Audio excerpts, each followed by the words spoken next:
Hello, everyone. Welcome to the first episode of International Actionists, a podcast that we are starting focusing on noise, specifically like the sort of harsh noise, power electronics side of things. But we'll be talking about all sorts of aspects related to this style of music, form of art, scene, community, all of that. So, yeah, I guess before we get into too many details, let's just have a little introduction. So, I know, Johnny, you want to go first and just kind of go over um, who you are and your projects, label, that kind of thing. Give a little intro. Sure. So, hi everyone. I'm Johnny or John, whatever you want to call me. Um, I've been into noise for a very long time. I've known Caden for a very long time. Um, and I thought this podcast would be a really fun way to get together and express all of our thoughts on the scene and community and all that stuff. And I hope you guys enjoy. So, for myself, I operate a label called Abyss CDR, where I put out tapes and CDs and whatever the hell of noise, experimental, ambient, field recordings, blah, blah, blah. My main project is Littoral Cave, and I also put out stuff under my own name. And yeah, I think I'm more of like a nerd fan of this stuff rather than making it too much. But I do like to dip my toes into that side of it sometimes. So yeah, that's pretty much me in a nutshell. All right, Slater. I'm Slater. I have known Caden for what's it been like a year, Couple years, maybe. Yeah, close to that. if that, maybe two. Mm. But we've really only been doing things together for about a year almost, because I think November would be a good time. Anyway, but we met through having our releases under the same Mechanical Presence Records label on the same drop, and then we just kind of connected. And I only just met Johnny the other week. But I guess musically I do a lot of things, but when it comes to noise specific, most of my stuff has been under the name Skin Prisoner. I do a project which I've been working on a lot more now called Speaking Deaf, which is something I've been doing technically for like 15 years, but not the whole time. I do like a noise improv freak out band rotating cast project called Peace and Love. And there's a bunch of other ones I'm always trying to do or come up with lately. Not as much output as those names would lend themselves to normally for most people, I think, but we're trying to change that. I also technically have a label, which so far I've only done 3 releases of my own things, but I want to expand that in the very near future. That's called Soft Antagonism. There's a website called softantagonism.com that I'm very sporadic with and change all the time. But yeah, and were we saying how we got into noise here? Is that going to be after? Yeah, maybe we can get into that in a Let's minute. do that afterward. I'll do But, my little intro first if you're. Yeah, Yeah, we could make it like its own section or something. Yeah. So yeah, I'm Caden. My main more like musical project is Cador, and then I have like a solo noise project called Spatial Absence. I've been doing stuff for. And we do despatialized. I'm sorry. Yeah. I was gonna get into that. Thank you. So yeah, I'm in a group with Slater and also Kyler from Bewitched called Despatialized. Yeah, we've only been doing stuff for maybe a year or so, maybe probably less under that particular project, but that's something that's in the works. And then my much more longest running noise project actually is my duo with my friend Adeline, Ether. And that's sort of like a harsh noise, performance art, extreme, absurd chaos kind of band.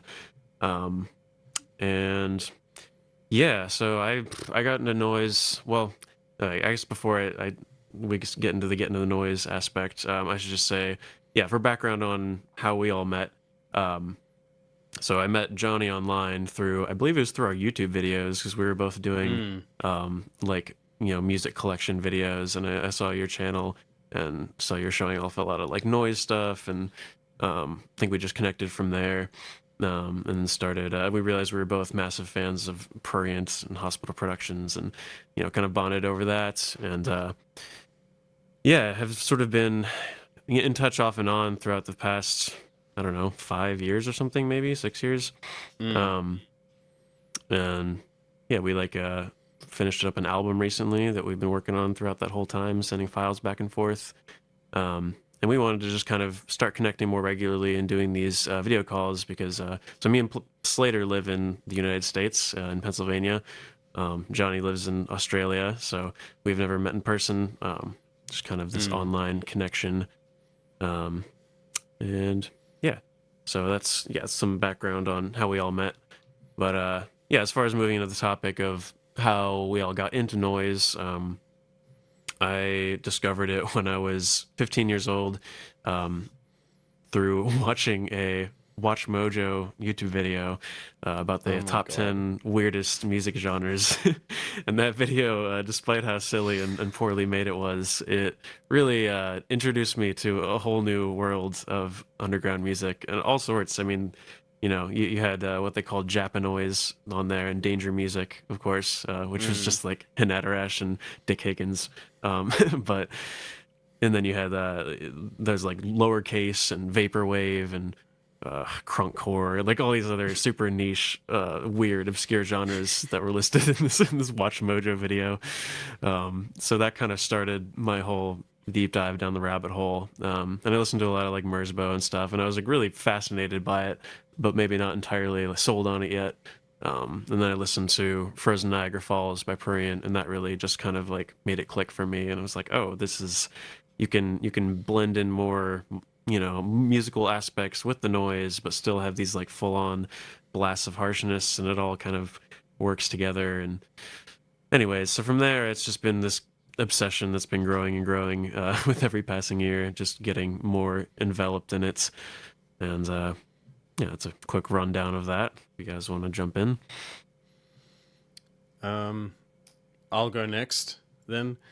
Sure. So I got into noise about like when I was 14, 15 or something. I think I found a Merzbow track on YouTube. It was I'm Coming to the Garden from his album Dharma. And I remember seeing it because like the thumbnail was some creepy thing of like a scary painting, I don't know, like a horror painting from some Japanese artist, and I was like, what the hell is this thing? And I clicked on it, and I heard, because that track in particular, it has like musique concrète stuff going on with like reverse sounds and samples, and then it goes noisy, and for some reason that was so cool to me, and it just sort of like turned my world upside down. I became like obsessed with Merzbow. I listened to so much, like an unhealthy amount of Merzbow. I listened to as many albums as I could get my hands on. I listened to so much stuff. And like before that, I was just into like like electro house and like techno and stuff. I was listening to like a lot of Daft Punk and like the bloody Beetroots and stuff. It's sort of embarrassing to think about. And like, because there was a moment in my life where I was listening to like I don't know, like Ed Banger, like Mr. Wazo and Merzbow at the same time. And it's just bizarre to me that ever happened at some point. Yeah, Anyway, I think it's kind of interesting how we both like got into the sort of like the EDM side of things, I guess, or like electronic music, and that's what. Exact boat. Yeah, Yeah, that's yeah. sort of right. Like I think it's a lot of people get into it through metal or punk or whatever, and there's certainly a connection there. But it's interesting that we all kind of got into it through electronic music. Yeah, I couldn't even tell you like how I found it other than just a YouTube recommendation in the past, but I listened to a lot of Merzbow, and then through that I found out about other artists. I mean, it's just the boring big ones that everyone knows, like Whitehouse and Prurient and whatever. And then 15 years later, I still hear, I still listen to a lot of it. And yeah, that's pretty much it. It's just through YouTube, I guess. I guess I'll go now. So I was realizing this on my walk home because we talked about this a little bit the last time all three of us talked, but and I apologize if mine gets a little long-winded here, but Go but for it. my first two loves as a child, and Jesus Christ, someone's yelling outside crazy. Um when I was really young, thanks to my dad, it was the Beatles and the Prodigy. So the electronic music thing, like you were just talking about, Johnny, that's been with me since day one. But a funny aspect about it that I realized was with the Beatles, I was like diehard obsessed with them for the longest time, to the point that one of my favorite tracks, thanks to the whole like Paul is dead conspiracy that's big in that whole world, was one of the probably normal Beatles fans' least favorite tracks, which is Revolution 9 on the White Album, which is, like a 9-minute avant-garde tape loop sound experiment. And I used to like read all these Paul is dead conspiracies and listen to that song all the way forward, all the way backward, and like pick out all the little details and everything. And I realized that must have like done something for me. But then fast forward to high school, so like 15, 16 years ago, and my friend and I, my best friend at the time, our whole thing was we were embarrassingly 4chan people, but we would spend a lot of time on the music board, and we were really those types of guys that your whole personality is your obscure music taste. So we were obsessed with deep diving into that kind of stuff, and he's actually the one through that introduced me to Merzbow. I think my first album that I listened to all the way through was Merzbeat, which when people ask what a way to get into noise is, I usually recommend that because it's a little bit more of something you can latch on to. But I used to like put Pulse Demon on my flip phone and bring it to work and stuff like that. And then, like I was just saying a moment ago, I recorded inspired by Masana, which I was watching on YouTube and things at the time, my first Speaking Deaf album, which weirdly enough some Bulgarian label put out for me in like a limited mini CDR run of 10 copies from MySpace. And I was like connecting with these noise people through MySpace as a teenager. And then it sort of like died down for a while, and it was more of a thing of like, if I was driving and frustrated, I'd put on a Merzbow album because I didn't want to hear anything else. And then, funny enough, it was a couple of years back, maybe 2018, 2019, I was getting into like a lot of weird music, no wave and things like that, and then started getting into industrial through Genesis Peorage and Robin Gristle and all that, and found the Noise Extra podcast, which has a really good episode with Jonathan Kennedy of Deathpile on SPK's first album. And so I checked that out and I loved it. And then I think the definitive moment was one night I took acid, and on headphones I blasted Whitehouse and Sutcliffe Jugend all night. And I was like, okay, this is it. And then I just started downloading all these different noise albums and going on walks on my days off. And I would just listen to like 2 at a time because I was like long walks. And I would just like kind of just listen intently and walk this bike trail for like a couple hours every week. And then I was like, fuck, I should make this because it's cathartic to listen to. And I already make music. I was making electronic music mainly, but I was in a band and all these other things. I'm into home recording and working with dolls and all that kind of stuff. So it was just kind of like, in my mind, it was a natural progression or regression in a way. I already had a bunch of guitar pedals, so I was just like, fuck it. And yeah, here we are. Yeah, I have memories of like when I was first getting into, first discovered Merzbow and wanted to listen to a bunch of his stuff, just like, on the bus to high school, or just like sitting in, like homeroom or whatever, and just listening to the harsh noise in my earbuds and just I thinking like, man, I like, used to have a bunch of noise albums on my Zune, and we had yeah. this like empty period of the day. We'd all go into one class or whatever and just kind of chill for a whole period in high school. And I would like listen with my skull candy headphones on my Zune. I'd just like put like Merzbow or Masana on, and the teacher would be like, "Hey, can you turn that down?" Nice. Good. Yeah, no, I also like I started making, I guess, like more regular electronic music, more like normal techno house sort of stuff. Really only like a year before I discovered noise, and then subsequently, because I feel like there's always that moment where like you discover noise, and then usually pretty shortly after you're like, well, I should try and make this, right? Because like, really I mean, anyone the can make it if layman's you way have to the look at it desire. is, oh, anyone can do that, and then you learn the intricacies. It's funny Yeah, I mean you that's. mentioned. Sorry, go on, Caden. I was just gonna say that's one of the coolest things about noise is that anyone can do it, but it's like if you want to do it well and have do it in a way that is meaningful, like you have to really put your heart into it and take it seriously. This is a topic that I really want to get into. Maybe not now. Maybe it's a topic for a future episode. But like the idea of noises for everyone versus good versus bad noise. But we can discuss it another time. What I was going to say though is, Slater, it's funny that you mentioned 4chan and the music board, because we probably crossed paths. I used to use 4chan a lot. I used to be on the music board a lot. I forgot to show you guys, and if we edit this, hopefully like we can put it on screen or something. But I have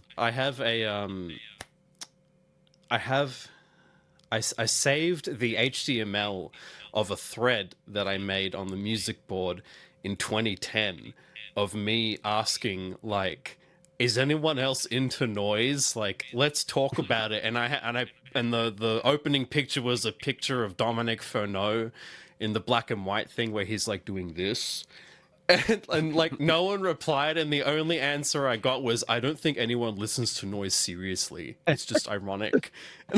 And I was 15, and I was like, what? What do you mean? People listen to and it's just so embarrassing and funny to think about. I also came across a noise community on this like anime website called Gaia Online. I don't know if you guys have heard of it, but it's like Rest in peace to those days. yeah, I know, one of the weebiest places online, but I say that with love. If you don't know what it is, it was just like, imagine like Western anime fans just geeking about It was just a Haruhi glorified Suzumiya. forum. Yeah, It's it's a glorified forum where you make like a little avatar character, and you spend money to get clothes and stuff. yeah, and I was into that stuff, and then somehow there was like a little tiny niche noise community on there, and It's so random. I know, like it's just absolutely random. And one of the people in that community was a huge Hospital Productions fan, and that's where I've let's say borrowed a lot of my information and taste from. It was just this guy. I was like, what is this stuff? I found Merzbow, and then I was like, whoa, Prurient and Age of Enlightenment and whatever other stuff is there. And it's just bizarre to reminisce on this stuff and go back in time to it. Are you still It's in funny. contact with that person? No, I'm like curious who it is. embarrassingly enough, I never contacted this person directly. I just kept finding him accidentally on different websites, and I knew it was the same guy. It's funny too that you mentioned the Gaia and the weeb culture thing, because in my mind I'm thinking maybe there's a some sort of progression that makes sense there, of because I was a huge weeb, and because music was a big thing for me my whole life, it was a little bit less so at a point like anime and games and stuff, as much as I like them, but really the whole music world of like Japanese music, Japanese metal, Japanese rock, pop, whatever. And I guess there's an inevitability, I think, maybe for someone in that world to end up finding Japanoise, especially things I've been listening to lately, considering things like Hydra Caden doing the collaborations with like J-pop artists and stuff. But it feels like that isn't, totally impossible to have some sort of relevance. You know what I mean? Yeah, there's like a pipeline there. I And mean, I just can the see fact why that there would be a community on a website like Gaia based off of just a part of that. You know what I mean? yeah, I mean, just the fact that Merzbow and like Japanese noise in general is like the most popular, prominent. That's like everybody's first exposure to this phenomenon. So yeah, there's definitely a link there. But why on this website of all places? I have no idea. Right. It You know, definitely aesthetically doesn't match up 100%. because like I remember the music board it just being people talking about popular Aaron stuff. Gray and Yeah, like Not just just popular Isaac. Japanese stuff, like anime opening themes, and or if not, just popular music, like just in general. And then there just happened to be these people who were into noise, and I don't know, 15-year-old me was infatuated with it, I guess. Yeah. So why don't we talk about, like, now that we've talked about how we got into noise and how we met each other and stuff, what do we like about noise? Where do you listen to it? Why do you listen to it? How do you listen to it? Because that could be interesting. Right. Yeah. So I would say like when I first started getting into it, I made like a video on my YouTube channel, probably just like a month or like a few weeks after I discovered noise for the first time, and I made this little thing that was supposed to be this like educational little video, like introduction to what noise is. And of course I was very inexperienced and unfamiliar with it at that point. And I think I even said in the video, like, I don't know if I could listen to this too often. It's a little much, but here we are now. But yeah, it's kind of funny looking at that as like a time capsule of like how I felt about it originally versus now. But I was clearly still very intrigued and interested in it. And I think like something I said back then in that video was like listening to it as sort of like a meditation where you just kind of get lost in the sound, and it brings you to some sort of like hypnotic or trance-like state or some kind of like altered consciousness or something. And that's still an aspect of noise that I strive for with my own stuff and like to look for in others. I mean, there's so many different approaches to it, of course. But I think maybe the aspect of noise that appeals to me most personally is just feeling like you're really like lost in the sound, and there's just like layers, and it's just like, I don't know, this storm that's surrounding you, and it just like puts you in a totally other world, I guess. But yeah, I guess that's all I have to say about that. If you guys want to chime in. Yeah. What about Oh, sorry. Go ahead. what about like where do you listen to noise? Why? How? Like on headphones, speakers, digital Yeah. copies, physical? I mean, it'll like, it depends for sure. I would say I listen to most of it on headphones. It's like, yeah, I definitely don't listen to noise with other people very often. It's unless I'm like working on something with someone. But as far as just like actual releases, that's very much like a solo activity. Mostly just because most people don't like noise, right? But yeah, like I think headphones is maybe my most preferred method. I mean, for it can be nice to blast on speakers every now and then, but you don't always get the opportunity to do that. With headphones, you can really pick up all the little details, and I think that's really important. And noise, like it's not something you can just kind of like play out of laptop speakers and have on in the background type of thing. It's like if you're gonna listen to noise, you kind of have to really immerse yourself in it and give yourself like the full experience so you can hear everything that's going on. Yeah, I was to answer that question immediately. Headphones full blast, too loud. Definitely tinnitus inducing. But yeah, I mean, I feel like the way I've personally listened to it is fluctuating. It always kind of changes up a little bit depending on environment and what's going on in my life. Like I was saying a moment ago, I was listening to it off my Zune in class in high school, or taking those walks and listening to it.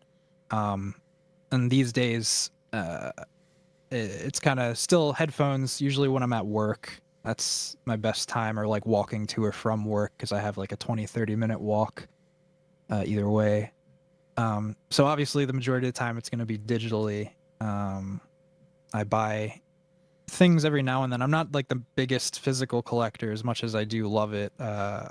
Although I love receiving trades and free things from friends or people. And I cherish that shit a lot. But for me, it's almost turned into more of like a piece of art, or like an object. So I don't usually like put the tape into the tape player and listen to it that way. I'll like download it on the computer, Although I have been meaning for months and months to have like just take a whole day and like listen to as many of the tapes as I have one after the other as possible, because it's a lot of stuff I've never heard before too. I just would pick shit up at stores and things like that. But I feel like too, for me, there's like an active and passive listening experience that I have, especially with noise, depending on what I'm doing. Obviously, like with maybe not so much taking the walks, but like working and going to work or whatever, that's like a little bit more of a passive listening experience, which I mean, I guess you could say for listening to just about any genre of music. Most of the time it's pretty passive. It's just having something while I'm doing stuff, and it's like kind of getting into that monotonous robotic motion of doing the activity you're doing while you have this thing going on, and it's kind of keeping you in a flow state or whatever you want to call it. But on the other end of that, and maybe you two as people who also make music, maybe you understand this. I don't know. I don't really talk to a lot of people about this who I think get it the same way as I do. But like with music, for me, I've always listened to music in a way when especially when it's active. It's almost like it's like reflexively analyzing it a little bit. So like when I used to make beats and electronic music and stuff, if I listen to like other hip hop songs or dance songs or whatever you want to call them, but I guess rap would be a really good example, because a lot of people I know, when they listen to it, they're just caring about the person who's rapping. And for me, it was like the opposite. It almost doesn't even matter who's saying it or what they're saying, as long as the beat is really good and I can like find these little details that I'm like latching on to, because I make the music as well. And so I would enjoy it that way. There's plenty of songs I know friends of mine loved that were ruined for me by the rapper sometimes, because it's like, or by the beat rather, because the beat was total trash, and I don't care who the fuck was rapping on it and how fucking deep they were talking. Whatever they were saying it was just total trash because of the. So with noise, I approach it honestly very much in the same way. And I was talking to Caden a little bit the last time we got together to do a show not too long ago, about how we were talking about this kind of stuff a little bit for a moment, and I was saying something about, when you listen to Merzbow is a great example, and you start, and one of the big draws is you're like, how the fuck does someone make this? You know what I mean? Because it's like otherworldly.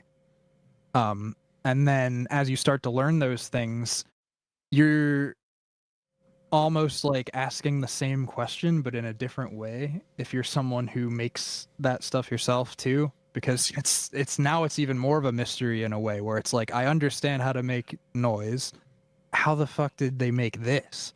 And so like, some of my favorite noise, for instance, is stuff like Caden or Soulmania, people who use like more traditional instruments or band setups, but they're just like totally freaking out. And in that respect, I can identify how they're making it, but I start listening more into like the physicality of it. I feel like when I listen to noise, especially, I can especially identify like a physical aspect, like someone like Masana jumping around screaming like crazy, or Kaiden playing a live set versus like someone sitting at their table and messing with their effects, kind of stoic. I feel like there's a very distinct difference that I hear, and I like to like listen for that, because sometimes it's like it could be a room mic that's picking up the space, like in the case of Kaiden live or something, or sometimes it's just you just get that energy that's definitely a very distinct difference, at least in my eyes.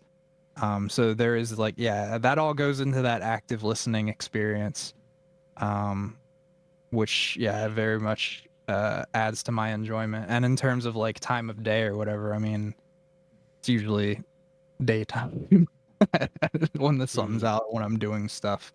I don't really listen to a lot of things in general at night other than fucking YouTube.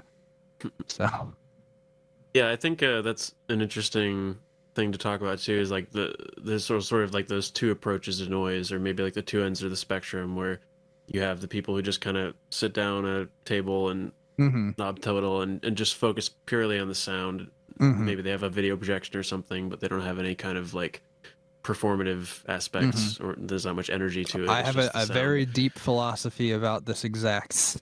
Yeah, and then you have maybe the we can other talk end where about it's it just eventually. freak out, chaos, insanity. I also forgot to mention one thing I wanted to say, Caden, is that another aspect, another way to listen to noise is in the live aspect. And I feel like even though I'm not doing that as much as I would like to, I have been doing that quite a bit more since I moved to Philly. I just saw a little bit last night, actually, which was really cool. And that's its own way to listen to and enjoy noise, is just going to, like, Caden and I, when we do Despatialized almost monthly, it's like an open mic setup for just weirdos, basically. And so you get to experience it. It's all along the spectrum, but there is a big overlap with noise there usually. And that's a good consistent way to just experience that from fucking anybody. It's a cool way to do that. I think it's fun. Shout out Nicholas GTARP putting on the monthly Avant mics in Philly. Played so many of those. But yeah, I think like also, it's interesting how I feel like live noise is in a way more accessible than recorded noise, right? Like there's a lot of people who would enjoy and be entertained by a crazy noise show, but would never just sit down and listen to a whole noise album, right? Yes. Yeah, I think we've talked about this before, like because when you see noise live, like you get to see a bit more of the showmanship, or maybe like the mystique of like a live performance. And live performances are just, they generally feel more special than just like putting on a CD or something, to me in general. And I think that aspect is what lends itself to like maybe being more accessible. I don't have any personal anecdotes about this, but I know that oh no, I do have a personal anecdote. I have a friend who I saw KG Hino with recently, Nice. and she I'm so told jealous. me, dude, he rocked. It was so cool. He's one of my favorite people in the world. She told me, like, I don't listen to noise at home, but I will go see it live. And he was like, casting spells on the audience and like reciting chants and stuff, and then smashing his guitar. It was great. He's a mystical little man. I love that guy. Yeah. Yeah. I was gonna say, and I'm sorry to cut in really quick, but I might as well touch on it briefly. But so a friend of mine, he says this thing about live noise, and he says there's two kinds of audiences, two kinds of performances. There's the beard strokers and the headbangers. And I gave him this title for it that he loves, so we every once in a while we'll like do something in regards to this, and he's been using it a lot because he puts things out. Mike Video Punks, by the way, vxpx.info, from New York. But I call it minimum physicality, and my idea of that is basically, for me, again, same with listening to noise, but also for seeing it. Not to throw shade on people who do the opposite, but I enjoy noise, especially live, when there's a minimum physical effort from the performer. And the way that I set that bar personally is some sort of movement or portrayal of something, more than just sitting down and twisting knobs. Even if you have like a projection, like Caden's saying, to me that's still kind of in the wheelhouse. Because it gives you something to experience, rather than just sound. As well as, I mean, again, the sound is a massive part of it for a lot of people and is very important. But I feel like there is, when you, in my mind, again, personally, when you do a live performance, it's a performance. And I, in certain ways, look at that somewhat strictly. I wouldn't say totally, but again, it's that minimum physicality thing. Because I think part of it is a lot of these people, like you were just talking about, they will go and see noise live. They won't go home and listen to it. And a lot of times you do some shows, or there's plenty of stories of artists doing tours like Sonic Youth or something, or Shoo Shoo or whatever, where it's a little bit more of a, at least slightly more accessible musically, but they would have their touring mates, like Shoo Shoo brought Prurient, or Sonic Youth would have Wolf Eyes, things like that, Masana, open for them. And then also examples, again, bringing it back to what Caden and I were just saying, doing the Avant mics every month. It's just a random assortment of people. Sometimes 3 people, sometimes 20 people will show up, you know what I mean? But it's like, it could be people who know what they're getting themselves into. It could be people who are just going to do something. I feel like more often than not, unless you're like a big name noise artist, quote unquote, you're going to have the majority, at least, of your audience not be noise people. And the way I see, if it matters to you at all, winning someone over in that sense is to give them a performance, give them an experience, something to latch on to that sure as hell isn't the sound, because they may fucking hate it. But they might enjoy it to some degree more if they're, you know, having something to watch, you know, something interesting. But yeah, sorry. I totally agree. Yeah, and I feel like also the thing with noise is like it represents just pure freedom, right? You can do whatever you want. There's It's very, essentially very no rules. open. So it's like if you can do that with the audio side of things, doing just whatever sounds you want, why not also incorporate some either visuals or just like bodily performance, whatever, like just Right. some kind of concept. And again, that's It can not be to anything, you know? put down anyone who does otherwise, because there's plenty of people. I mean, Merzbow is a perfect example of someone who really doesn't do too much most of the time, unless he's bringing out that little noise guitar fucking thing that he messes with. But otherwise, he's pretty stoic, and that's fine. You know what I mean? And people who go to see him usually at this point know what they're getting themselves into. And also I've seen plenty of people, like I went to Summer Scum the other couple years ago, and you know, good deal of people not really moving around a whole. I mean, Parasite Nurse was someone who performed there. Mike Sydenham I saw. They were doing like very modular setups, and cut up kind of harsh stuff. So, you know, they're very focused on what they're doing, and it sounds fucking sick. And thankfully, I mean, also they're summer scum. So again, it's people who know what you're getting yourself into. But for me personally, that's kind of just how enjoy it a little bit more, I guess. Yeah, there's definitely like the reputation of the checking emails look of a laptop performance.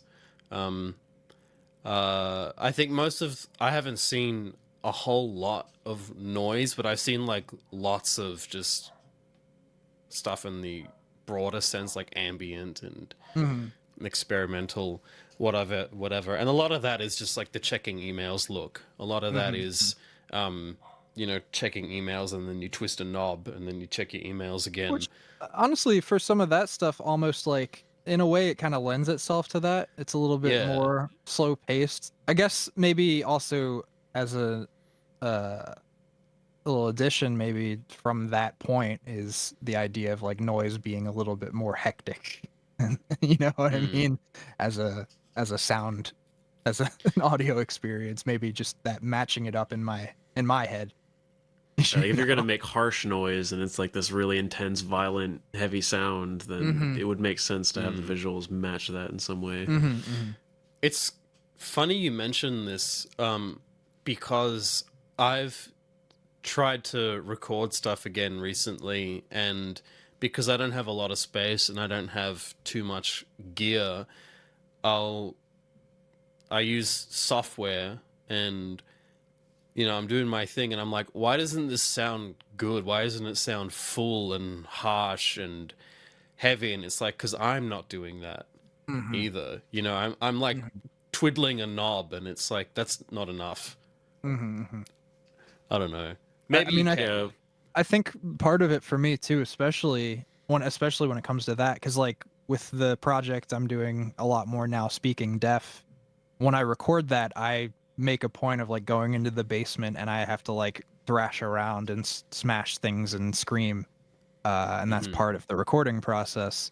And if coming from being in bands and stuff, and I play guitar and do vocals and things like that, I've never been someone who like was a shoegazer, for instance. You can just stand there and play the stuff. I have to like move around. I mean, with the band, my band just broke up, but the last handful of years when we were doing shows, I mean, I don't think I ever played a song correctly live once. Usually, I mean, our last show, was it 2 or 3 of my strings broke, and one of the things on the bridge, little saddles that hold the string, flew off and disappeared. Just from thrashing around. I consider it an important thing. And for me, yeah, it's like if I sit down and just kind of mess with stuff, like I can make things that I enjoy, but it's not nearly as much as if I get a little bit more physical. Because once you start getting that volume in there, and I mean, if I'm recording, I want it loud so I can like get the experience and know what I'm doing. And it's like a 1-to-1, or at least as close to, for me as possible. I have the inclination to, you know, feel it and like respond. You know what I mean? So, yeah. Yeah, I feel like on that note, like when I first kind of discovered noise and figured out who Prurient was, and I was looking up like live videos of him, like just, you know, the videos with him just like the stack of amplifiers and it's just pure microphone feedback and screaming. Like seeing that was just so like this is it. Like this is the most like intense, pure, concentrated form of like energy that you can do in a performance, right? And that was just so inspiring to me. I'm just like, I need to do that, you know. It's also, I think it's also sort of telling that like one of the most popular YouTube videos on noise is Hanatarash performing. I don't know who it is. Maybe it's Yamantaka I. Yep. It's just him. Those are both correct. Yeah, and he's just deep throating a microphone while rolling around. Another one of my favorite people. And that has like 1 million views or something. You know, I mean, I don't think a checking emails performance would get 1 million views, because also like it's funny and he's Japanese, So Yeah, I mean you've that's unfortunately is a part of the what adds to it. But well, it's funny you brought that up too, because like so back in June, and I'm sorry if this is derailing in any way. I feel like we're still kind of on the topic, but either way, so Caden and I did a performance back in June that I still consider one of the best things I've ever done in my life. Where I was filling in for Ether, and so we were closing out this noise festival in New Jersey, the Blue Hell Fest, or I guess the day one of that, whatever they Inferno considered that. Fest, yeah. So we were closing that out,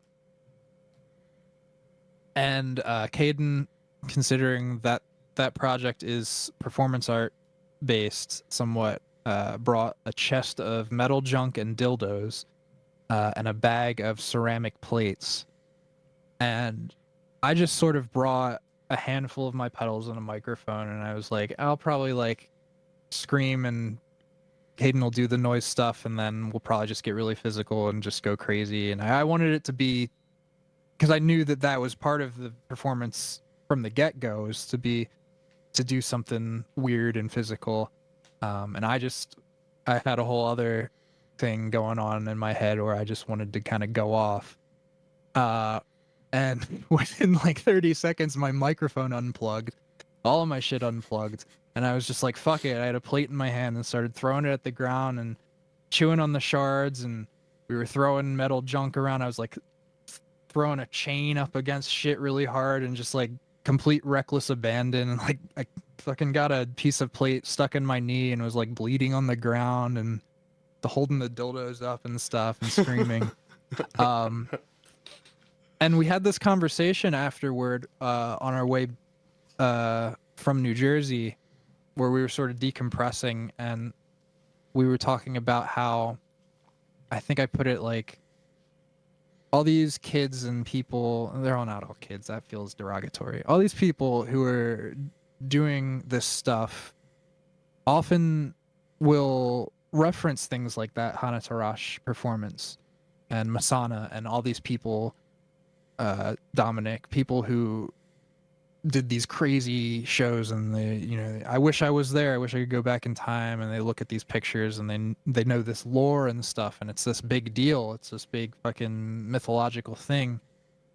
But at the same time, and I bring it back to what I was just talking about, they may do these sort of, I mean, kind of emotionless performances, and maybe that's part of the concept of the project, which is perfectly fine. But I feel personally that there's this disconnect in my head with having this like mythologized idea of these performances like that, and putting them up on this pedestal and wishing, wish that was my life, or I wish I could be there, wish I could experience it. But then on the flip side, in your reality, you kind of shy away from it, or can't commit, or maybe get a little freaked out if someone's doing that in your presence. Yeah. Because I feel like if you want that reality, do it. Performing can be nerve-wracking for a lot of people, but at some point, especially in places like this, where it's like, this is such a fringe subculture as it is, and all these people are fucking weirdos, and they'll probably like almost anything you do, admittedly. You might as well fucking, if that's what you want, you know what I mean? Like, fucking, Yeah, go for it. Yeah, I'm always surprised that there isn't like more people Right. doing that kind of extreme, Right. intense, physical, violent sort of performance style. Because Right. like everyone loves it, when we do that stuff. It's like it gets a Yeah. very positive reception, and it's like it's really bringing that kind of punk, like rock star energy, I guess, Exactly. to noise. And I think that's something people can latch onto. And I mean, it's just entertaining. Like you can't look away from something like that. The beard It's like, strokers and the headbangers. There's yeah. a divide. I think I'm like halfway between beard stroker and headbanger, personally. that's important to have a healthy balance of both perspectives. I think. For sure. Yeah, because like I can listen to noise, and oh shit, what was the example we talk? Never mind. I can listen to noise, and I'll think about like what you were talking about earlier, Slater. Like I like to imagine how it was made, where it was recorded. Right. A real example is like determining if like if an album sounded like it was recorded straight to tape, like it Yeah. never had a chance to emanate out into a room versus just like straight into your brain. I find that really interesting. I like thinking about for example how not compressed, but like I think about it in terms of like time, like how short a sound is versus how long an extended passage is. Like an example is like Sickness and Alzagalzaga, where it's just like super fast and chopped up. But then you have stuff like the John Weiss collaborations where it's like chopped up, but it's like almost microscopic. It doesn't even feel like it's been chopped up. I love thinking about stuff like that. I love thinking about how broad noise is. And Caden, you'd know because you're doing the series on YouTube and rate your music about different subgenres of noise. Like I love thinking about them. I love grouping them, and that's the beard stroker part. That's the part of me that goes like, the Rita and Werewolf Jerusalem fit together, you know? And Yeah, yeah. Well, the you other also part- literally have a beard, so it's hard. yeah, to so I avoid. can do it. I can stroke my beard. And then the other part, when I saw Marco Fusionato recently performing, I cannot say it in Spanish. He's performing Disasters, but it's in Spanish. Doesn't matter. I'm not gonna say like I'm different than those other people in the audience, but I feel like I was more like, yeah, turn that shit up, and Right. everyone else was more like, wow, the horrors of war, or whatever, you know, like. It's like you have this insider's perspective almost. You know. I suppose I would say. I'd really love to know what his musical history is, because I know we've talked about this, but for people who are watching this podcast or listening for the first time, I could yap all day about Marco Fusionato because he's one of the few noise artists who seems to have like not started in the art world, but like he's definitely more involved in the world of like fine art and galleries and stuff, but he's doing noise. Like he's just doing guitar noise. Like you could imagine something of his coming out on a no-name label on a tape. Like, but he's in galleries. He's in international galleries with representation and like money and stuff. And so I'd love to know, like, how did you get there? And I love thinking about this aspect of noise too, like the industrial context and like what labels do and how labels interrelate and like representing like little specific parts of culture, like when Ron Lessard, like with records he did, you know, like the New England box set. I maybe Yeah, I'm I have getting that it. one.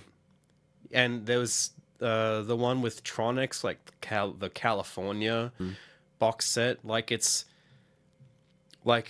curating, I guess, or representing a scene or a space. There's the Japanese American Noise Treaty, the I two was just thinking CD. that. Yeah.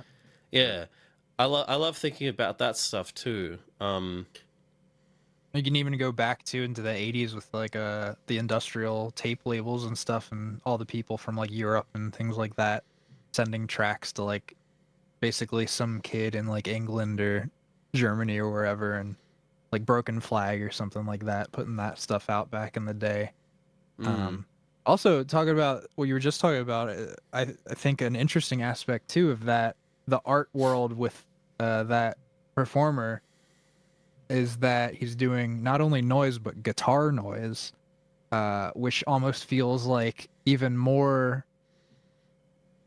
or maybe less strict art than what I would consider even just like a noise art collaboration kind of thing. Because when I think like noise art world stuff, it's usually people doing some like weird, oh, I built this special microphone and I shove it up my ass, or which is Or like a a sound thing that I'm aware installation of. in a museum or something. Yeah, doing like just like very like intricate, like weird technological things they put together, or just like sculptures, things like that. So to just be like guitar noise, that's fucking wild to me. Yeah, and again, I could yap on about this all day.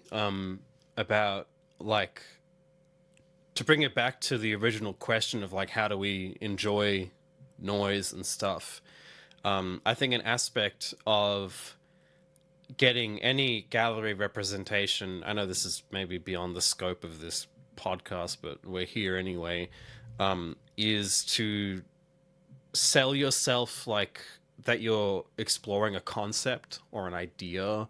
Mm-hmm. Like if you go and talk to the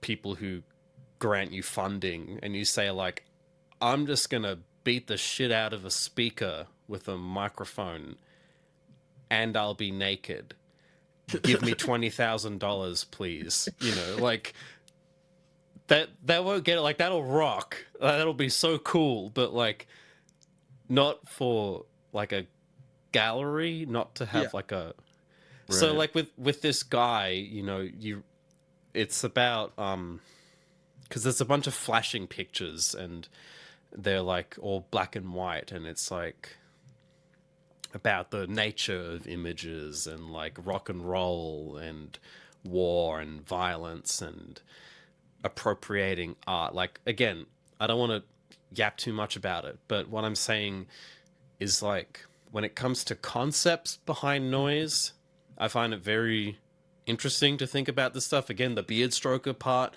of me, and I like there's some stuff where it is so interesting to go into the the intention behind the recording, or reading the liner notes, or like the information around the music, like the cover art and the titles and all that stuff. Like sometimes I go full beard stroker and I want to just look at that and I want to like think about every little part of a release, and that lends itself especially to like super conceptual power electronic stuff, like Mm-hmm. even if the concept is like pretty simple, like serial killers or whatever, you could think of like snuff or that stuff, like it's all part of a cohesive whole. But sometimes I just want to hear something that rips. I just want to hear, it can be all untitled, it can be just some dude's name and the cover is just Mm-hmm. like a nice picture and I don't give a shit about the concept. Mm-hmm. Sometimes like that, though, they both coexist, and I think Definitely. resolving in the middle sometimes doesn't really work. Like an example I can think of what, something where it just rips is like the Cherry Point. Mm. I recently got Dawn of the Bloody Tapes, his new one, and it's like that just rips. Yeah, the concept is what, like horror movies, but I'm not there thinking like Yeah. nature of horror movies, Right, you're just experiencing the feeling. Yeah, and then there's other stuff where I want to sit down and I need to like block Get out into that everything. headspace. And well, it's interesting too you're bringing that up, because like that was a thing I was thinking a lot about back in the winter. I think was concept and music, because that's somewhere I always felt pretty weak, was like having a concept personally for making things. and I realized sometimes, especially like going back to what I was talking about with like having a performance for people who otherwise are not noise enjoyers. I think having watched a lot of like what you were touching on a little bit before with like YouTube videos and introductions, things like that on noise and experimental music, especially. It seems like there's a big boom in popularity with a lot of these genres and subgenres when they have very distinct concepts, Yeah, absolutely. almost to the point that the concept is the most important factor, not even the musical side. I mean, so like the two examples that come to my mind, and again, this is always going to be a personal take, but like, so you got GR by Death Pile, which I think sonically is fucking awesome, but it has a very the single concept in that, and it's fucking bleak. I'm gonna role play as Gary Ridgway for 45 minutes or whatever. And then on the other end, you've got the Caretaker, everywhere at was it everywhere at the end of time or whatever, which is also a very bleak concept, and I still have to be won over by it sonically, because to this day, at least from what I've heard, find it a little boring, personally. But the concept is super interesting, and all of the amount of research that Leland Kirby did for it is like fucking crazy and like super in depth, and it's very like it follows a very specific path through every section of that album. And I think that there's not only is a concept which, again, like with a lot of the harsher and more experimental and darker genres and subgenres, they tend to lend themselves sonically, first of all, to more transgressive and bleak and darker subject matter. But I think that even for people who otherwise wouldn't enjoy that stuff, they wouldn't go out and look up like fucking Incapacitants, a band which, as Makawa himself in an interview has claimed, he doesn't really have like a concept to it other than it's pure like freedom and it's just about the noise and for the layman approaching these things, I think people in general, at least in a westernized society or whatever, maybe have an inherent morbid curiosity. And so when you have a strong concept, especially in that world, it seems to really win some people over, and then you get a lot of beard stroking. I think an interesting aspect about this, again, to bring it back to like talking about art and fine art, is the idea that art has to have a solution or a clear purpose or contention. I've been thinking about this a lot recently with my own work and just in general. Like the idea that in order for an artwork to be justified, it has to have a meaning or a concept that you can sell. Right. People do this with movies a lot. People love to, watch 3-hour long video essays of movies being explained instead of just like experiencing the thing. And right. yeah, it's subjective. Like you can do what you want. Personally, I don't really like that. I know I just said before I love thinking about the concept, but it's more so like if the album had like something so specific, or it was made with such a specific thing that it's indivisible from the concept. Like, I'm going to butcher his name, Treric Rosette. I don't know how you say it. His album Sex Regula, the thing is like all instruments as my cock, and it's like, Right. that's one thing, or like Akifumi Nakajima, Orb, his project, all of the things are like sampled from Like a single sound source. Yeah, and and I stuff, love yeah. that shit. I love that stuff so much. I love listening to his stuff, going like, "This is the sound of water. All right. Everything here is water," and I love that shit so much. But getting back to what I was saying, is that perhaps for the layman, like you were saying, Slater, a lot of this stuff is more accessible when it's sold as that, when it's like, this is a guy who's manifesting a serial killer. He's gonna sound crazy, and there's a story, you know. And it's and not safe for life or whatever it is. yeah, and I could go on about that. I kind of hate that shit. Well, I I have think a degree of hatred for a number of it too.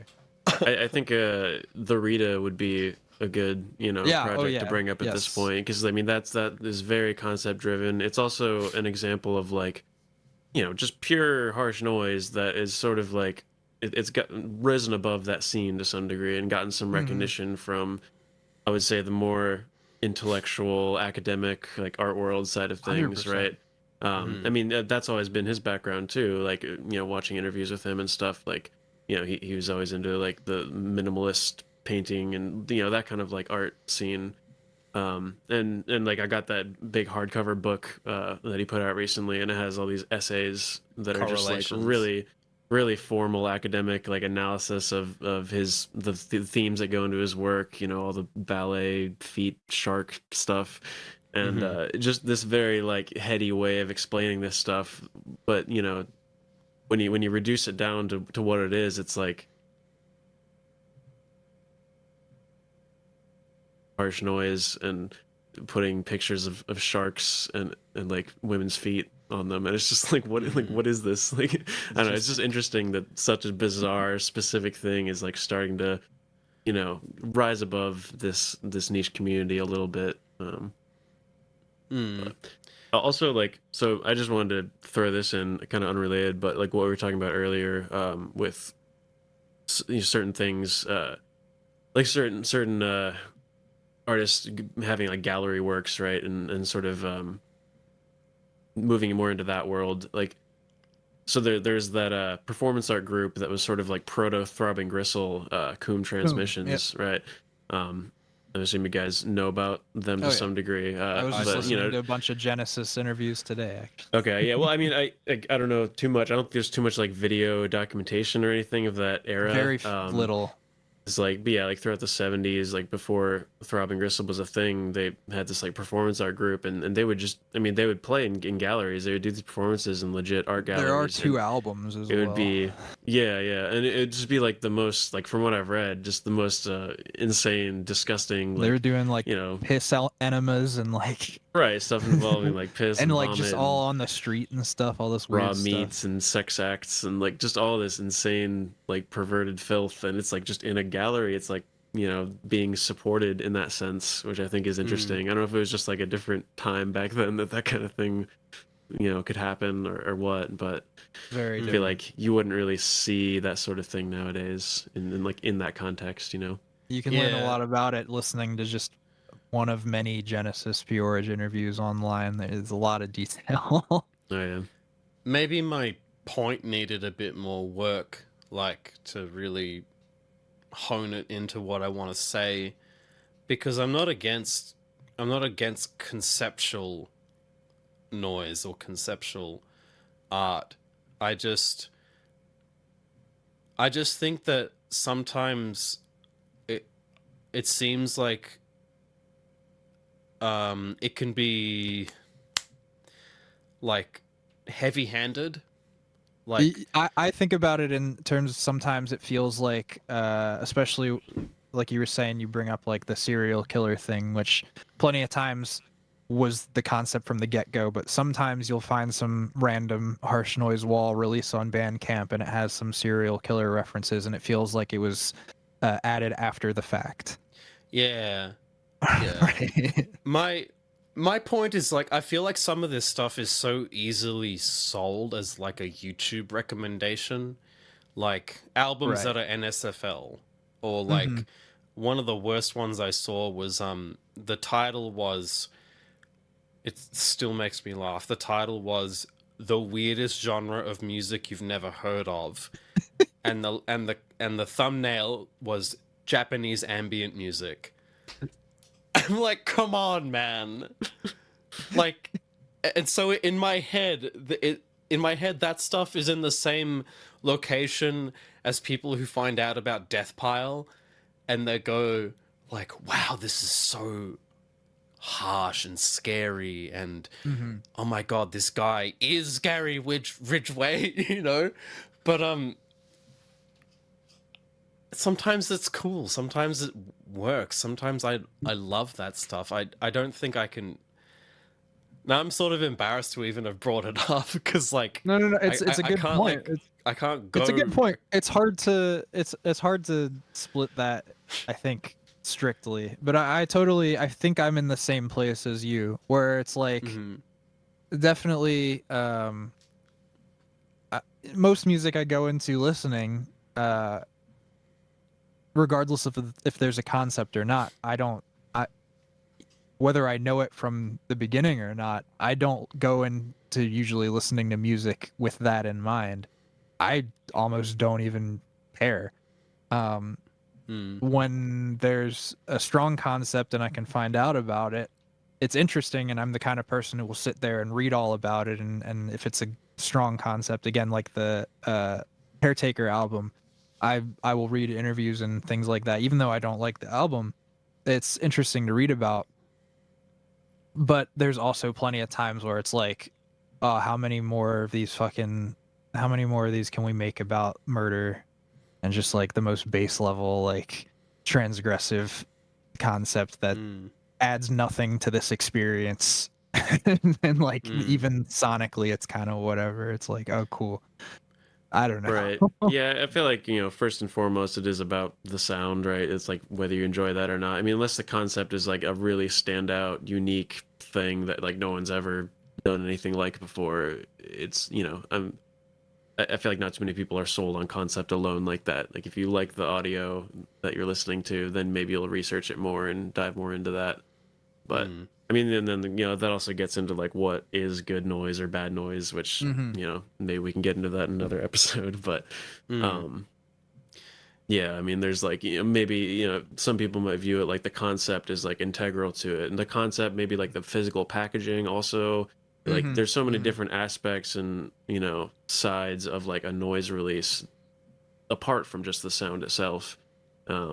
And some people might consider that just as essential as the sound. Some people might consider that more like, tangential, but not the main focus. Yeah, like I wanted to ask you, Caden, because you have some very conceptual releases where it's like you can't separate the concept from the noise. You recently did some stuff. I won't name drop it in case like you want to keep it a secret so you can release it or something, but you know what we're talking about. Yeah, Like, yeah. you Maybe recently... I won't talk about it until it comes out, but yeah. Just very focused concept. Man. Yeah, but like yeah, exactly. So like that concept is super specific. And I listened to it and like this it's completely informed by the concept. Right? You can't separate them. I think if you gave the audio to someone without any of the track titles or art or anything, I think they would have been able to sort of reverse engineer back to where you were coming from. So I'm just curious in what your perspective is on like working in that sort of mindset, working with like, did you have the concept first? I know you found out about it. Yeah. I mean, yeah, I guess like, without talking too much about that particular thing, just since it's unreleased, whatever, I don't want to get too into it right now. But yeah, I mean, that's like, that's an example of like I had the idea, like the association came to mind, and I was like, oh, I can use this material to as source material for noise, and that just makes sense, like it matches up. And so it's sort of like an obvious thing to do at a certain point. Once you have the idea, and it's like, oh yeah, this would work out really well. Like this just makes sense to do. So this can be its own kind of project. But like, I guess maybe for me it's more like every once in a while I'll have an idea that requires its own kind of conceptual thing like that. But most of the time it's like, maybe I'll have an idea of like how I'm gonna record today, and like I'll have a certain setup or whatever, but it's not really a concept. It's just kind of like this is the method that I'll make sounds, and so yeah, I would say like most of my recording and most of my live performances too don't really have a specific concept like that. It's more just kind of like making noise, right? Doing the thing, doing what feels like satisfying. But yeah, like every once in a while, an idea will come to mind and it'll be like, all right, now that I have this thought in my head, I have to get it out. I have to execute it. Definitely Um, with Despatialized, we've been trying to also explore that slowly as well, and you've right. brought in a lot of ideas, not only just conceptually in the grand scheme of things in the conversations we've had, but when we record, that's a thing that you'll do. You Yeah, yeah. usually take the reins on that of like, all right, let's approach this one this way and think about it like this and stuff. Yeah, well, I definitely think it's interesting, yeah, with recording to like have a certain idea going into it of like this recording is going to be all, reverby, droney kind of sounds. This Hmm. recording is going to be all very dry, like I don't know, small kind of intricate like little percussive impulse sounds or stuff like that. Like kind of trying to focus on what type of noise you're making ahead of time, and then of course it can go anywhere And from then of there. course, I But mean, also having the imagery in mind, because like you were talking when we did the dry, smaller sounds. The was it Enka? Is that what it's what? called? The Inca? Japanese. That's Oh, not the word. or What is it? Erhu or whatever. Wait, what do you? I don't know. The Japanese genre that you were Oh, Onkyo? pulling from Onkyo. That's it. Yeah, Sorry. yeah, yeah. Yes. Right. Yeah, or just like the kind of electroacoustic improv side of things, like taking influence from that and then incorporating it into the more. And yeah, again, like well, yeah, I don't want to get into all the minute genre differences, but yeah, and then for despatialized, like as more of a kind of thematic like concept, sort of aside from just the recording process, like I've been thinking a lot about the parallels between the kind of the structure of how our noise ends up, right? Where it kind of flows from quieter sounds to louder sounds, and there's this like ebb and flow kind of structure to it. And yeah, and just like relating that to other things like in nature, right? Like weather phenomena or Hmm. um yeah, like the structure of like I don't know, sexual Ritual pleasure or things like taking that. drugs, like Hmm. stuff like that. Like it all kind of follows a same pattern of like swelling and decreasing and rising to a climax and falling back down. So it's just stuff like that. Like, and yeah, the more I guess I listen to noise and get deeper into just this whole scene, and the more I like start to see those kinds of parallels between noise and things in real life, and it just all like interconnects, and yeah, it's cool. Hmm.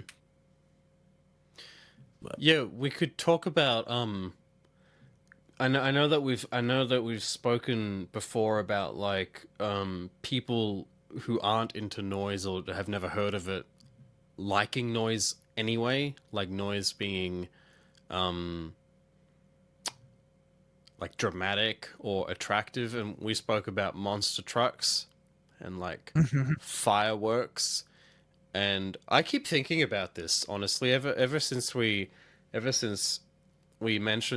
since we brought up the idea. I recently saw a really good horror movie called The Substance, and one of the scenes at the end is a huge, loud noise thing. And it was just like me and a few other people in the cinema just getting assaulted with this extremely loud noise. And I was like, hey, maybe we aren't crazy for liking this stuff, because like this is other people like this stuff. There's a scene in The Lighthouse with it as well. Um, I remember like when I was younger, I went to an air show where they had like fighter jets doing um flyovers and stuff, and Hmm. people like when they would do the flyover, you'd see people going like whoa, at the sound that it made. Um, right, yeah, that idea like in other contexts, a much wider portion of the population does enjoy really loud, extreme, like harsh noise, but when we you get put it the in the form that the we're doing it, then it's like, what is this? get the 4th of July experience in America with the fireworks display Oh, of course, every yeah. year. Um, Mm. yeah, I mean, I think it's what is it like the prehistoric man discovering fire and just always still to this day people see fire and you see destruction, you see craziness. And I think too, like I was saying earlier, with I think there's like an innate morbid curiosity as a human being we may have, and I don't mean just like, oh, you really want to see death or whatever.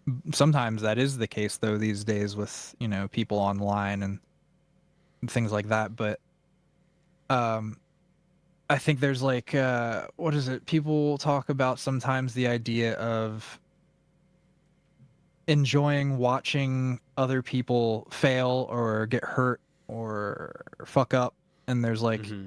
that cringy feeling, but it's like addictive almost. And I think it's just that idea of like vicariously experiencing something that you otherwise don't want to be a part of. And Is I that think Schadenfreude? Yeah, I thought it was that might be the word, yeah.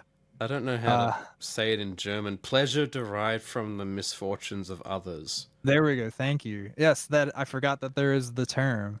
But I feel like that wouldn't be out of this world to think that is beyond just, a visual stimulation.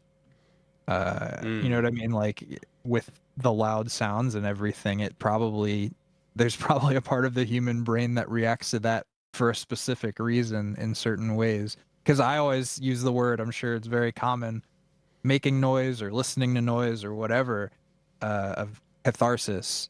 There's a cathartic experience through just this loud volume thing, and especially when you can manipulate that. But even just listening to it, I don't know. I think that's a good point. Mm.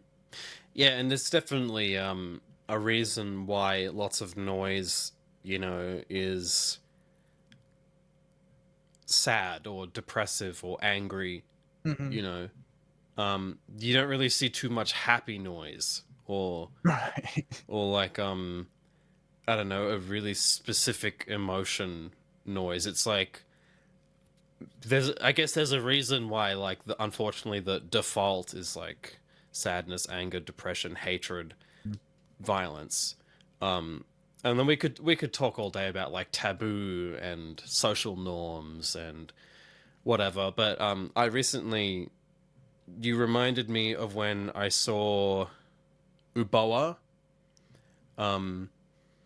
and her set was so sad. It was just like, it was spoken word stuff, and it's just like depressing shit. It's not like boo hoo woe is me, but it was like spoken word about, I don't want to just like attempt to retrieve a memory that I sort of have. I don't want to just like spew words during this, but And I regardless, get it, like the origin it was of my just depression, like, right? yeah, it was just sad. It was just like the noise suited it because it was like spoken word, spoken word, spoken word, and then just like straight up power electronics, just screaming noise Like and all that. I It just haven't fits. I still haven't heard that Oboa, but having heard you guys talk about it the last time we talked and everything, getting the general idea of everything, I think that's also a really good point, because I think a lot of people express this in some way when it comes to hearing some of these things, especially if you read YouTube comments from people who clearly are not, typical noise fans, or maybe, some level of that. But it's this is what I hear in my head when X or something, you know what I mean? And I think Oh that yeah. something Turned like into a meme. Oboa, yeah, based off of how you guys have described that, where it's like this was made based off of, that was like the specific experience, was it, that album? Or something I like mean, that? It was like a... it's just kind of about like gender dysphoria and whatnot, Right. and like a lot of Yeah. the Mm. difficulty that comes And along with yeah, that. exactly. I think that there's a connection a lot of people almost can understand of that sound in my head when, you know what I mean? Like, this sounds like when the hell that I deal with daily for this reason, or this sounds like when I'm freaking out. You know what I mean? Like, because again, also bringing it back to earlier points, but like, when there's a strong concept, it is obviously going to guide you in a certain direction, but concept or not, when the interpretation is so open, just like with any art, and that's, ripe moment to make your own connections. And I feel like yeah, hearing things like that's an easy, whether it's like at the front of your conscious mind or not, is making that connection with some, emotional experience or thought pattern or something that you go through. It makes a lot of sense. One of my sure, yeah. one of my go-to, I feel like, shit albums is Fatale by Pedestrian Deposit. Yep, classic. I don't know. I don't know about you guys, but like one of these shelves is just like a bunch of extremely loud, harsh noise CDs in a row, and it's like, if I'm feeling like shit, I'm just gonna go take one of those and listen to it and just not talk to anybody. Yeah. I remember one time recently I was driving home and from work, and I had whatever album I had queued, and like I heard 30 seconds of it and I was like, fuck this, and I put on Skingraft and John Weiss Accessible World, and I just put it to 100% volume and just like shut everything off.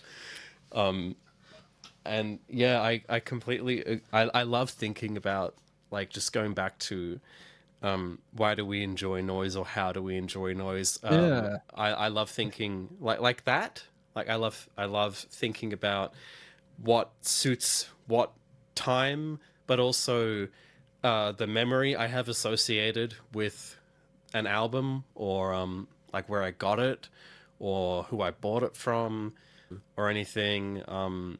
That stuff is so, I don't know, it's fun to me. I think sure, it's yeah. cool too with that, because it's, you think of the idea, a lot of people talk about how for whatever reason we normally, if you're like depressed, say, you're more likely to like just dive deep into depressing subject matter and art and music. It's like you have to match up your emotion with what you're consuming, whether that's a good thing for you or not. But in some ways, again, it's somewhat cathartic. Like, you're really sad, you want to listen to the saddest music in the world. And I think with noise being as, abstract as it is, just by default, there's a lot of that ability to kind of dig your way in to a hole there and find find what you're feeling within it in some way, whether that's wanting to completely hear something that you don't have to think and you can just like rock your eardrums out with, or something that makes you feel some specific way that especially you as an individual are interpreting from it. I don't know. Yeah, that adds up a lot. Yeah, It makes a yeah. lot of sense to me. Noise has the power to, like, just kind of purge negative emotions from you, I think. Mhm. And the noise, right, is just like just getting this negativity out through their art. And noise being so open-ended, like, you can really express anything. You can kind of go to the deepest recesses of your mind and just put it all out there. I mean, what's the definition of noise is like an unpleasant, unwanted sound, right? And so you've got unpleasant, unwanted emotions is 1-to-1. Matches right up. Yep. Another, All right. if we're just name dropping, another one for me is Equal Eyes by Shallow Waters. That's a good one. Yeah. God damn. That's like if I fucking hate everything, then I'll just put that on. I don't know, nothing. I've already said this to you guys, but sometimes nothing hits unlike noise. Oh Just yeah, nothing sure. hits. for me, if Unless noise. Sutcliffe Jugend, every time, almost anything of theirs, honestly. Caden, what about All right. you? Well, I think maybe this is a good point to start wrapping things up here. My computer's almost out of battery power. I probably should have plugged it in, but Okay. lesson learned for next time. But yeah, so just kind of, I mean, I know we can keep talking about all this all day, for hours and hours, but we gotta kind of wrap it up at some point. So, Hmm. just to close things out here, like as far as the future of this podcast, I mean, we'll see how it goes and what we feel like doing, but I think we all like the idea of kind of inviting other people on to do interviews and that sort of thing. Maybe specifically highlighting lesser known artists who maybe don't have any kind of support or attention from like the bigger noise labels or whatever, and just kind of giving a spotlight to those people to be able to talk about their experiences and their take on noise and all that. So we'll probably get into that, and maybe we'll have certain themes for episodes and kind of what we're going to be Mm. focusing on talking about. But yeah, I think this was a good first run. Oh, Just kind wait, of wait. Before we wrap it up, because we talked about this, and I really want to show this off really quick. oh yeah, show Yeah, off that thing you've been working on. we I'm gotta do the so show proud and of this. tell. Johnny, you got to check this out. I'm so proud of this. So I have the first ever Speaking Deaf show I'm doing in New York next month.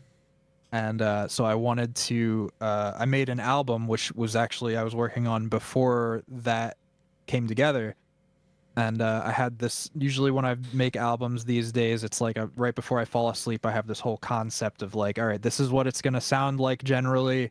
And this is how I want to package it. And this is what, Hmm. all this stuff. It's like this idea right before I go to sleep. And then I'm just like, if I have that much of an idea, I have to like lock into it. So I finally have come to the finishing points of this. I'm going to release it on the day, I think officially when I do that show. And so basically this is what it looks like if you can see. So Cool. what we have here, I'll open it up. So this is a hand sewn leopard print pouch that I made with I spray painted and made these little patches that I sewed on top of those. It's got a button. And you open this up and you have the CD.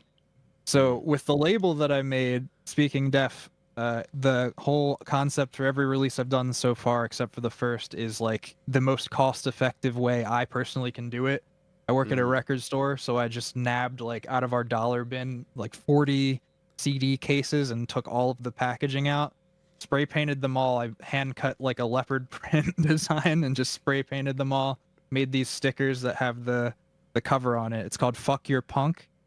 It's like a Sick. crass rip-off logo. The whole concept is it's sort of poking fun at punk music and people. You got the Mm. CD, which is also spray painted. I burned those, and then on the inside, because it has like no text on the actual case, because I painted it, I made these little zines that come with it. And what they do is they've got the song titles, and for each song title, I made like a little image.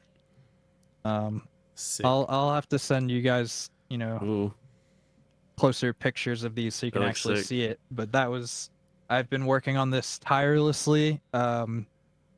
Sewing these pouches takes me about 2 hours per pouch. So I'm definitely not gonna have 40 by the time I do that show, but I think if I have like maybe 10 and then I can bring some others without the pouches and just make that a little cheaper, that might, Yeah, that works. but I've been really like this has been the world I've been in for the last little while, and I'm really happy with how this is turning out. Plus the fact that I thought, oh, I can hand sew a pouch, never doing that before in my life, and it's like working. I'm really fucking stoked. So Yeah, That's awesome. DIY, you just do it. it's also the first special packaging I've ever done for anything, so I'm really happy about it. Mm. Oh yeah, That's that's awesome. cool. You have anything you wanted to show off, Johnny?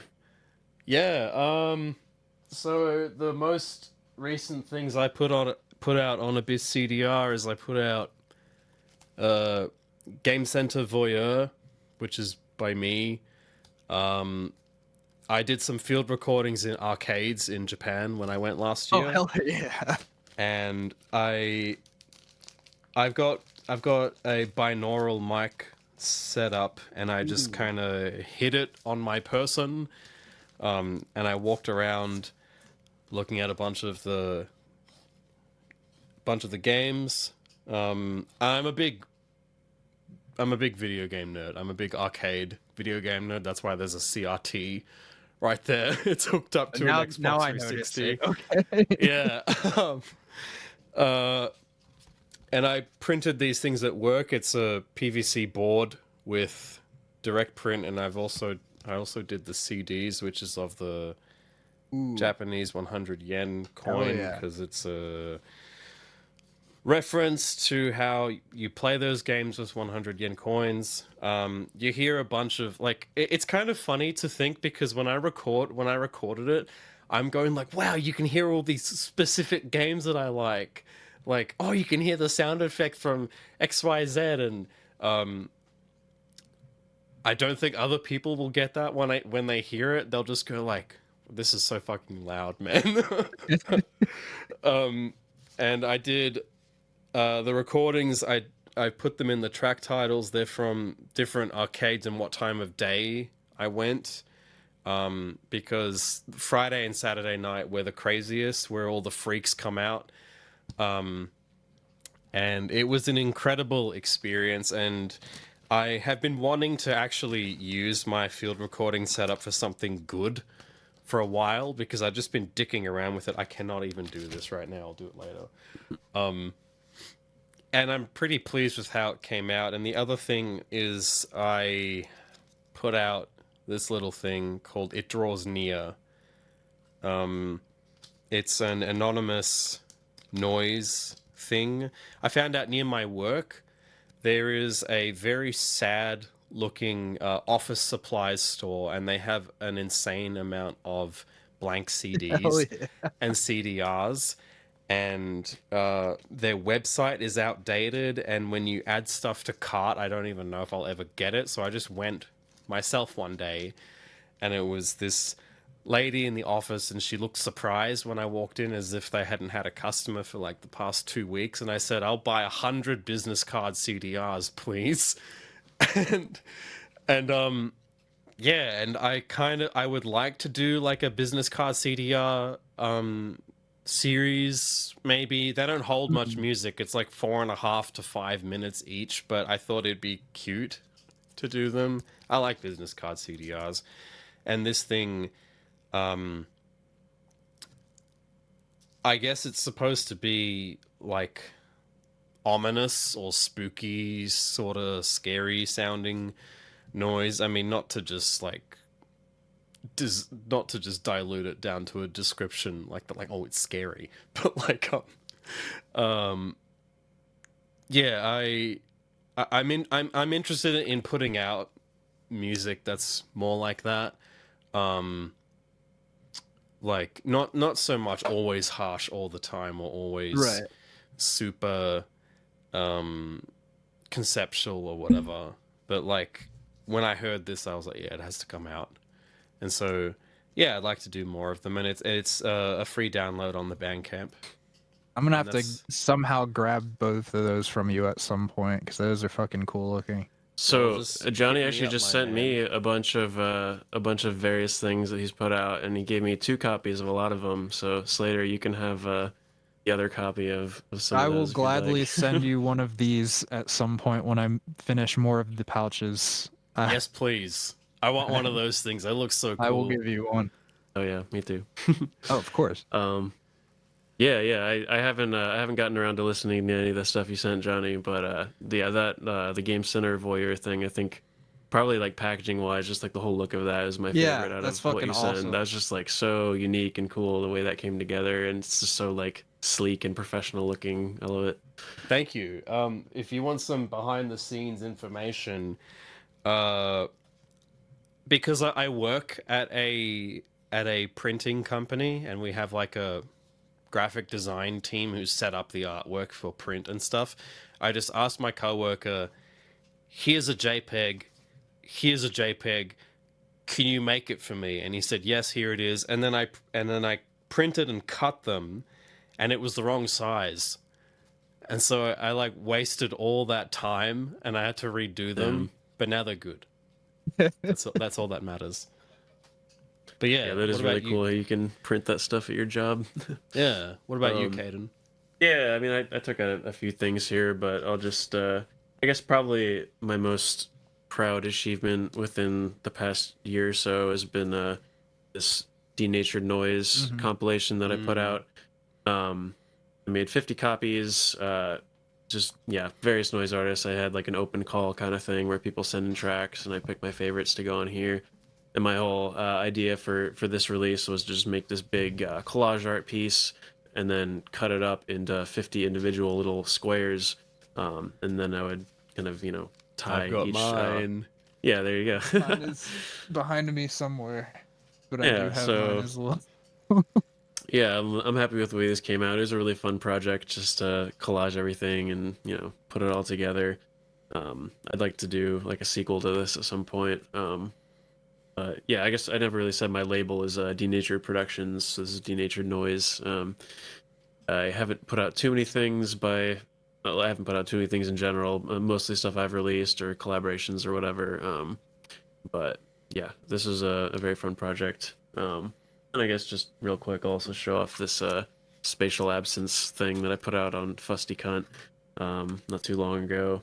Just each copy's attached to a circuit board, and it I has told like Caden I listened to it on Bandcamp because I don't want to remove it. yeah, From the you just don't gonna want keep to it all ruin the together. packaging. Yeah, I took mine understandable. apart. Like I undid the thing, and then I realized that it's a sticker that goes over the cassette holes, and I'm like, do I have to break Oh, the yeah. sticker? Yeah, I guess you just have to puncture it, right? I mean, I guess I should, but you Yeah, know that's. what? I just should. I should just do it. I feel like I have a few releases like that where you have to like do something you have to like do a permanent change in order to play it. You know what I mean? Like whether it's pushing through holes or like breaking a seal or something. I think it's interesting when releases do that. Yeah, because it's like when this. you play it thi- once, it's like Yeah, like this stick is so nice. I don't want to break it, but I guess I have yeah. to. All right. Well, thank you guys for hanging out and talking about noise and stuff. We'll make this a regular thing. I like noise. Noise is good. I like noise too. I don't know if that came Hell through. yeah. We'll find out. Yeah, that sounded great.